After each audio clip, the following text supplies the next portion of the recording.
안녕하십니까. 유튜브 바이블의 박종수 목사입니다. 벌써 마지막 8강입니다. 8주 동안 여러분들과 계속적으로 함께하는 시간 가지고 있는데요. 여러분들이 이 웨스민스턴 대요리 문답을 통해서 좀 더 신앙의 기초적인 부분들에 대한 지식, 그리고 그런 부분들을 통해서 삶에 여러 많은 도움을 받으셨으면 좋겠다는 생각을 해보면서 8주를 시작해 보려고 합니다. 이제 여러 많은 것들을 이제 저희가 조금씩 배웠었고요. 은혜 언약, 지난주에 은혜 언약에 대해 배웠는데 예수 그리스도를 이 땅에 보내어 주신 하나님의 그 귀한 사랑, 그리고 그것을 우리는 은혜라고 여기고요. 우리의 행위나 우리의 노력, 우리의 애씀으로 받을 수 있는 것이 아니라 전적인 하나님의 은혜임을 우리가 지난 시간을 통해서 함께 배워보게 되었습니다. 그러면 그 예수님께서 과연 어떠한 일들을 하시게 되는 것일까? 예수님이 어떠한 모습으로 이 땅에 오셨고 또 이 땅에서 돌아가시고 난 이후에 우리의 삶에 어떤 모습으로 함께 해주고 계시는지에 대한 이야기들을 함께 잠시나마 살펴보려고 합니다. 그 8강은 굉장히 많습니다. 46문부터 시작해서 90문까지인데요. 그것을 다 하려고 하니까 사실은 너무 많은 시간이 걸리고 그 중에서 특별히 중요한 부분들 몇 가지 우리가 꼭 알아야 하는 것들을 함께 나눠보려고 하고요. 그 외의 것들은 한번 여러분 가지고 계신 교재를 보면서 이런 내용이 그냥 있구나 정도로 한번 살펴봐 주시면 좋을 것 같습니다. 그러면 오늘 8강 함께 시작해 볼 텐데요. 8강의 제목은 중보자의 사역입니다. 중보자의 사역, 즉 예수님이 어떠한 사역들을 하셨는가 이런 내용들을 짧게 한번 나눠보도록 하겠습니다. 먼저 46문인데요. 그리스도께서 스스로를 낮추신 상태, 그 상태가 과연 무엇인가 라고 이야기하고 있습니다. 자신을 비우시고 종의 형상을 취하여 낮아지신 것. 예수님께서는 사실 하나님의 아들이셨죠.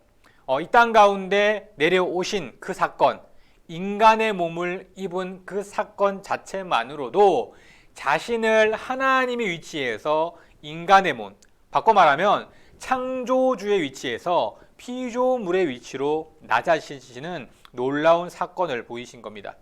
우리는 그럴 수 있겠다고 생각할지 모르지만 이것이 결코 쉬운 일이 아닙니다. 스스로를 낮추는 일, 인간 대 인간으로서도 나를 낮추는 일이 결코 쉽지 않은데 하나님의 아들이신 예수님께서 자신을 인간의 몸으로까지 낮추시는 사건, 그것은 우리가 쉽게 이야기할 수 있는 사건은 아니라는 것이죠. 즉 그리스도께서 스스로를 낮추신 그와 같은 사건, 종의 형상이라고 표현하고 있는데요. 이런 사건이 아주 놀라운 그러한 모습이라는 것입니다. 왜요? 스스로 중보자의 역할을 감당하기 위해서 인간의 몸으로 오신 것이죠. 다음은 48문인데 그리스도께서 세상에 사시면서 어떻게 자신을 낮추셨습니까? 라는 내용인데요. 첫 번째는 율법에 순종하셨습니다. 사실 하나님의 아들이신 예수님께서 율법을 지킨다는 의미가 사실은 어떤 의미인지 우리가 명확하게 이야기하기 어려울 수도 있는데요. 말 그대로 하나님의 말씀을 순종했다는 것을 우리는 기억해야 합니다. 하나님의 말씀을 그러면 어디까지 순종했느냐? 우리가 잘 알고 있는 것처럼 자신의 목숨을 내어주기까지 하나님의 말씀을 따랐습니다. 예수님께서 이 땅에 오신 이유는 우리를 구원하시기 위해서였습니다. 그런데 그것은 단순히 구원하는 의미가 아니라 우리의 죄를 용서해 주시기 위해서 십자가에 달리셔야 했고 수많은 고통과 아픔을 겪어야 하셨습니다. 그래서 예수님께서 돌아가시기 이 전날 하나님 앞에 기도할 때에 이 잔을 돌릴 수만 있으면, 피할 수만 있으면 피하고 싶습니다. 하지만 누구의 뜻대로요? 하나님의 뜻대로 해 주십시오라고 이야기합니다. 즉 예수님께서도 하나님의 말씀을 그대로 따르는 일이 결코 쉽지 않았습니다. 그럼에도 불구하고 그의 삶에서나 마지막 십자가에 달리시기까지 예수님은 하나님의 말씀 앞에 순종하는 모습을 보이셨습니다. 스스로의 능력이 있었고 스스로의 힘이 있었지만 그 모든 것들을 내려놓고 하나님 말씀 앞에 순종하셨던 분이 바로 예수님이십니다. 두 번째로 보면요, 세상 사람들의 모욕과 사탄의 유혹을 견디셨습니다. 예수님은 힘과 능력이 있으신 분이었어요. 그래서 충분히 자신의 능력과 자신의 힘으로 그러한 모욕이나 사탄의 유혹을 물리칠 수 있었습니다. 하지만 그것을 물리치신 것이 아니라 하나님의 말씀 앞에 순종함으로써 모욕을 견디셨고요. 사탄의 유혹도 하나님의 말씀으로 이겨내셨어요. 여러분이 잘 알고 있는 예수님의 세 가지 시험의 사건, 사탄이 예수님을 시험하는 그 사건에도요, 세 가지 시험을 모두 구약에 있는 말씀들을 응용하셔서 그 모든 것들을 이겨내셨습니다. 자신의 힘이, 자신의 능력이 있었음에도 불구하고 그러질 않으셨어요. 하나님의 말씀대로 그 모든 것들을 이겨내셨습니다. 또한 육적인 연약함을 견디셨습니다. 예수님께서 인간의 몸으로 이 땅에 오셨어요. 그렇기 때문에 그 모든 고통과 아픔을 그대로 느끼신 것입니다. 하나님의 아들이었기에 모든 것을 이겨내실 수 있었지만 그럼에도 불구하고 인간이 느끼셨던 모든 고통과 아픔들을 그대로 느끼셨습니다. 피곤함을 느끼셨고요. 슬픔을 느끼셨고요. 고통과 아픔을 느끼셨어요. 예수님이 인간의 몸으로 종의 형상으로 이 땅 가운데 스스로를 낮추시면서 그 낮추신 이유들 속에 그 이 땅의 삶을 살아가셨는데 그것은 인간의 모습 그대로 살아가셨던 것을 우리는 볼 수가 있습니다. 예수님께서는 이와 같은 모습으로 하루하루를 지내시고 이 땅 가운데서의 삶을 지내셨던 것입니다. 그렇다면 단순히 낮아지신 것으로 끝나셨냐? 그렇지 않습니다. 그리스도의 높아지심이 있습니다. 우리 인간의 모습으로 이 땅에 오셨고 인간과 같은 삶을 사셨지만 그것으로 그치지 않으셨어요. 왜? 중보자의 역할을 감당하셔야 했기 때문입니다.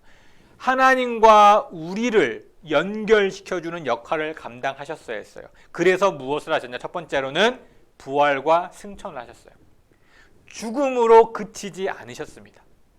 사람이 죽는 것으로 그치는 것이 아니라 그 이후의 삶이 있음을 말씀해 주시기 위해서 그는 부활하셨고요.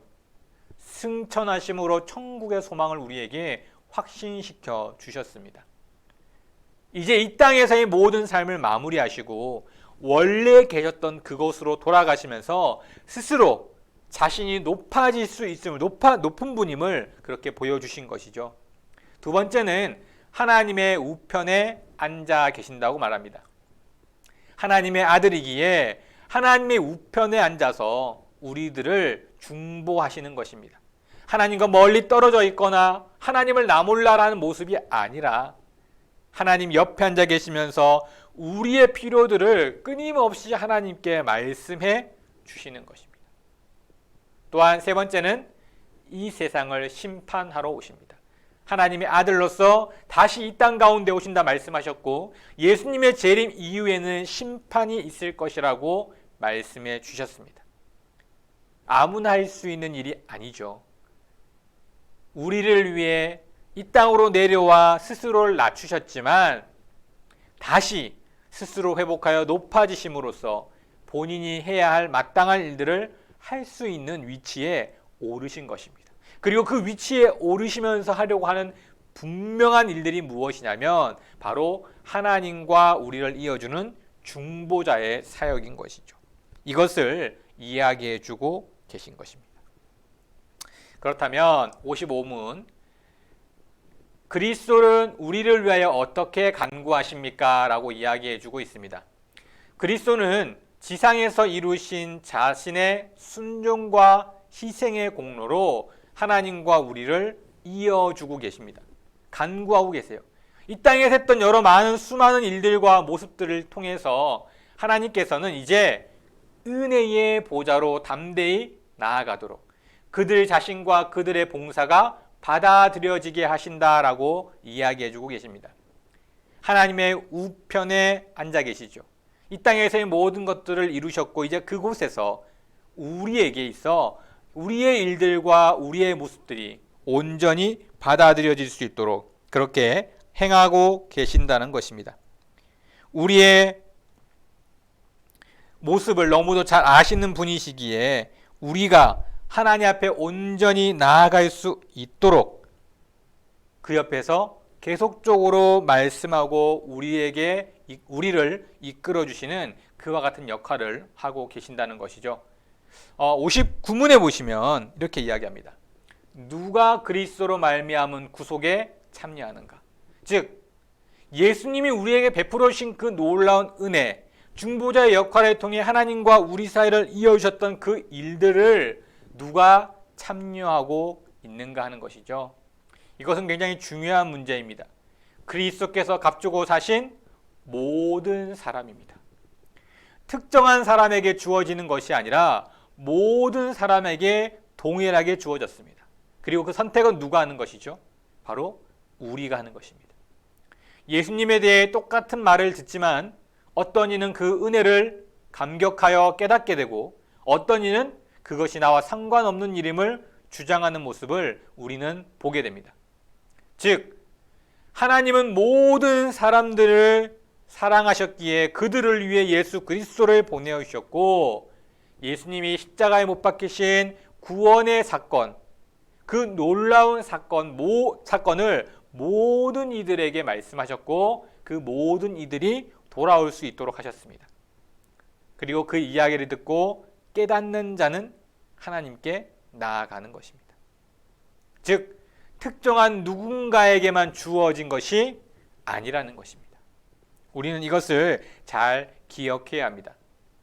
왜냐하면 우리 생각에는 안 될 것 같은 사람, 믿지 않을 것 같은 사람이 눈에 보입니다. 하지만 그 사람도 하나님은 그 사람을 사랑하시고 돌아오기를 바라는 마음이 있다는 사실입니다. 그렇게 우리도 그들을 포기해서는 안 됩니다. 죄는 분명히 우리가 가까이 해서는 안 됩니다. 스스로의 죄를 깨닫지 못하고 함부로 하는 그들에게 있어서는 우리도 당당하게 나아가야 하지만 스스로의 죄를 깨닫고 하나님께로 나아오려고 하는 자들에게 있어서는 사랑으로 품을 수 있어야 합니다. 사실 쉬운 일은 아니죠. 저도 그 일이 참 어렵다라고 생각합니다. 하지만 그렇게 하기 위해 노력할 필요는 있다라는 사실입니다. 다음 보시면요. 62문에 이렇게 이야기합니다. 누가 그리스도로 말미암은 구속에 참여하고 있는 죄송합니다. 보이는 교회란 무엇인가? 우리가 교회에 대한 이야기들을 많이 하는데요. 우리에게 있어 이 교회는 과연 뭘까라는입니다.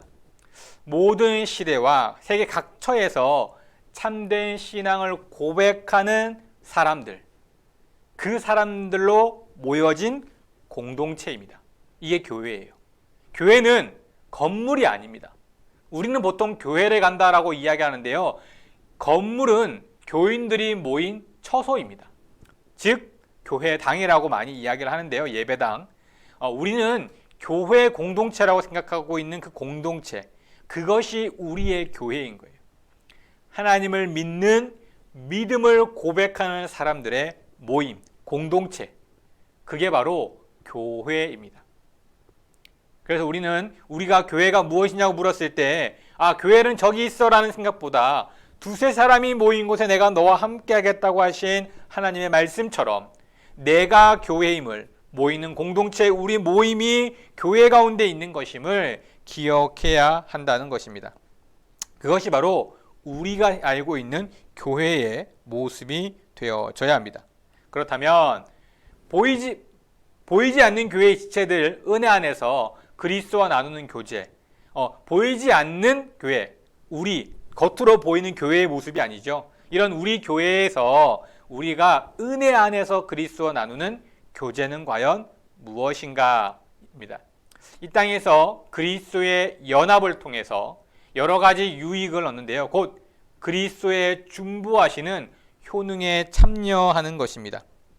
우리가 이 땅에서 그리스도로 연합하고 또 그것을 함께 나누어 가면서 그리스도가 이 땅에 오신 중보하시는 효능, 하나님과 사람을 이어주는 올바른 교제의 모습으로 나아갈 수 있도록 돕는 그와 같은 것이 바로 우리가 그리스도와 나누는 교제입니다. 함께 연합하는 것, 그리고 그 연합 안에서 하나님의 그 귀한 은혜를 나누어 가는 것, 우리 안에서의 그 은혜를 나누는 것 그치지 아니하고 그 사랑을 내 이웃들과 나누는 것, 이것이 바로 우리가 그리스도와 나누는 교제로 알 수 있습니다. 또 하나는 70번인데요. 칭의입니다.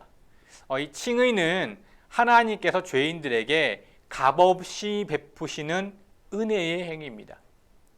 죄인들이 오직 믿음으로 받아들인 그리스도의 완전한 순종, 충분한 대속으로 말미암은 것이다 라고 이야기하는데요.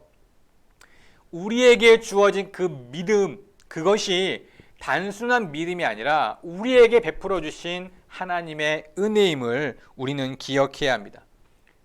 내 노력, 내 힘, 내 능력으로 얻을 수 있는 것이 아니라 하나님께서 아무런 조건 없이 우리에게 베풀어 주신 은혜라는 사실, 그것을 믿는 것, 그 모습이 바로 칭의라고 그렇게 이야기하고 있는 것입니다. 그럼 칭의 좀 살펴보면요, 칭의가 어떻게 하나님께서 값없이 베푸시는 은혜입니까? 라고 하는데요. 왜 은혜인가? 그들의 칭의를 위하여 그들에게 믿음 외에는 요구한 것이 없습니다. 또한 선물이라고 표현하고 있는데요. 거저 주신 것입니다. 조건이 없습니다. 그렇기에 하나님께서 우리에게 주신 그 놀라운 일, 구원의 그 놀라운 은혜가 바로 칭의고 은혜, 즉 값없이 우리에게 베풀어 주신 놀라운 은혜인 것입니다. 우리는 우리가 노력해서, 우리가 믿어서, 우리가 알기 때문에 그렇게 구원을 받았다고 생각할지 모르지만 하나님의 은혜가 아니면 아무리 내가 믿는다 고백하여도 믿음을 얻을 수 없다는 사실을 꼭 기억해야 하고요. 내 노력이 아니라 하나님의 은혜임을 고백해야 하는 것입니다. 이러한 모습들을 통해서 우리가 이루어야 할 것이 있는데요. 바로 그것이 성화입니다. 성화는 거룩하게 되는 것인데 하나님의 은혜의 사역입니다. 즉 우리가 하나님의 형상을 따라 하나님이 행하신 일들을 계속적으로 행해 나아가는 행위, 하나님을 닮아가려고 노력하고 애쓰는 모습, 그래서 하나님의 모습에 이르기까지 나아가는 예수 그리스도의 삶을 살아가는 것, 쉽게 말하면 예수님 닮는 삶, 예수님이 행하셨던 모습대로 하나님께 온전히 나아가고 순종하는 삶, 그것을 우리는 성화라고 이야기합니다. 성화. 우리는 이 성화를 위해 달려가는 거예요. 우리가 값없이 받은 그 놀라운 은혜, 그 사랑을 알기 때문에 그 사랑과 그 은혜에 보답하고자 내가 하나님께 온전히 나아가 순종하는 것, 그것이 바로 우리가 말하는 성화라는 단계, 그것의 끝에 이르는 그와 같은 모습을 이야기합니다. 이 성화를 이루기 위해서 우리는 끊임없이 노력해야 하는 거예요. 끊임없이 하나님께로 나아가야 하는 것입니다. 그렇다면 생명에 이르는 회개, 이 회개는 무엇을 말하는 것이냐? 회개는 단순히 죄를 고백하는 행위에서 벗어나야 합니다. 내 죄를 하나님께 이야기하는 것은 죄 고백이에요. 그리고 그 죄 고백을 어떻게 한다고요? 하나님께 돌이키고 순종으로 하나님과 동행하기를 결심해서 노력하는 거예요. 즉 내가 잘못한 것을 알면 그 잘못을 앞으로는 행하지 않도록 노력하는 것입니다. 그게 회개입니다. 하나님, 내가 말씀을 읽지 않았습니다. 이것으로 그치면 안 되는 거예요.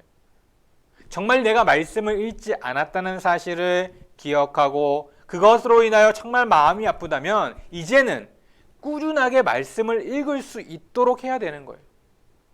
하나님, 내가 기도하지 않았습니다. 그것으로 그치면 안 되는 거예요. 앞으로는 꾸준하게 기도할 수 있도록 내 삶을 계속적으로 노력하고 시간을 드리는 거예요. 하나님, 내가 하나님 앞에 순종하지 못했습니다. 그러면 순종할 수 있도록 내 삶을 끊임없이 돌이키는 거예요. 그것을 위해 부단히 노력하는 행위, 그게 바로 회개입니다. 우리에게 있어서는 이 회개가 굉장히 중요합니다.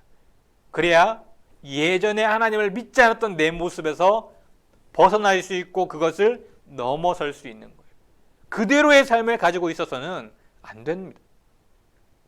우리는 날마다 나를 돌이켜 하나님의 말씀대로 살아가기 위해서 애써야 하기 때문입니다. 이러한 회개가 있을 때 성화의 단계로 계속 우리가 한 걸음 한 걸음 올라갈 수가 있는 거죠. 그 다음은 84문인데요. 모든 사람은 죽는가? 모든 사람은 어떻게 되죠? 죽습니다. 왜요? 죄의 삭은 사망이라고 하셨기 때문입니다. 모든 사람이 죄를 지었기에 다 한 번은 누구든 죽게 됩니다. 이것은 우리에게 있어서 굉장히 중요한 문제입니다. 나도 언젠가는 죽는다. 태어나는 것에는 순서가 있지만 죽는 것에는 순서가 없다는 이야기가 있습니다. 언제 어떻게 죽을지는 모르지만 나는 분명 죽는다는 사실입니다. 그러면 내 삶을 어떠한 삶으로 살아야 할 것인가? 내 삶을 어떻게 준비해 나아갈 것인가는 굉장히 중요한 문제입니다. 아무런 의미 없이 하루하루를 살다가 갑작스럽게 죽음을 맞이한다면 그것보다 원통한 일이 없을 것입니다. 하나님을 아는 우리도 분명 죽습니다. 그러면 그 죽음을 우리가 어떻게 준비하고 어떻게 계획해야 하는가? 이것이 더 중요한 문제입니다. 왜요? 부활에 관하여 믿고 있기 때문입니다. 우리 모두는 부활합니다. 이 부활은 단순한 부활이 아니라 내가 이 땅에서 행했던 모든 일들을 하나님 앞에 이제는 심판받는 행위입니다. 하나님을 믿지 않는 이들도 심판을 통해서 지옥으로 갈 것이고, 하나님을 믿고 있는 이들도 이 땅에서 내가 행했던 수많은 일들을 하나님 앞에 다시 한번 고백하면서 하나님 앞에 그 결과를 판단받게 됩니다. 우리는 이것을 준비해야 하는 것입니다. 우리가 이 땅에 살아가는 유일한 이유는 나 자신을 위한 삶이 아니라 하나님께 섰을 때 내가 어떠한 모습으로 하나님 앞에 이야기할 수 있는가, 이것을 준비하는 것입니다. 그러기에 죽음은 굉장히 중요한 의미를 가지고 있고, 내가 이 죽음을 준비하는 것은 단순히 죽음이라는 것을 준비하는 것이 아니라 이 죽음에 이르기 전까지 하나님 앞에 섰을 때 여러 많은 이야기들을 감당할 수 있어야 하는 부분입니다. 우리의 삶이, 우리의 신앙이 바로 이러한 신앙을 고백하고 생각하고 나아가야 한다는 사실을 우리는 기억해야 합니다. 우리 모두 부활하면서 하나님 앞에 선다는 사실을 기억할 때 우리는 조금 더 다른 모습으로 하나님 앞에 나아갈 수 있는 것입니다. 네, 오늘의 키워드입니다. 이제 8강 이제 마무리하고 여러분들 여러 많은 이야기들을 나누면 좋겠다 생각했지만 사실 시간이 그렇게 길지 않았기 때문에 많은 것들을 다 나누지 못했지만, 지금까지 나눈 것들만으로도 여러분의 신앙에 있어서 기본적인 것들은 충분히 함께 나누어 보았습니다. 이것만으로 잘 기억해도 여러분의 신앙생활에 많은 도움이 될 것이라 생각하고요. 또 틈이 날 때마다 강의라든지 교재를 통해서 이게 신앙이구나, 이게 하나님을 믿는 사람들의 그런 삶이구나 라는 것들을 돌아보시면 좋겠습니다. 키워드는 목요일 3시 시청하는 유튜브 바이블의 제목. 쉽게 해드리면 제가 여러분들과 함께하고 있는 이 유튜브 바이블의 제목, 그 제목을 적어주시면 됩니다. 마지막까지 함께 여러분들 저와 함께 해주셔서 감사하고, 또 시청하시면서 여러분들에게 많은 도움이 되셨으면 좋겠다는 생각이 듭니다. 짧은 시간 안에 짧게 말씀드렸지만 또 잘 되새기시면서 귀한 은혜가 있기를 소망하고요. 또 8주 동안 했던 여러 많은 이야기들 다시 한번 돌아보시면 좋겠습니다. 8주 동안 너무 많이 또 수고하셨고요. 또 다음에 또 기회가 될 때 여러분 유튜브 바이블로 여러분들과 함께 만나도록 하겠습니다. 8주 동안 수고하셨고, 또 앞으로 여러분들에게 힘이 되고 또 여러분들에게 도움이 되는 그러한 모습이 되었으면 좋겠습니다. 여러분 많은 수고하셨습니다. 8주 동안 수고하신 만큼 또 큰 은혜가 있었으면 좋겠습니다. 감사합니다.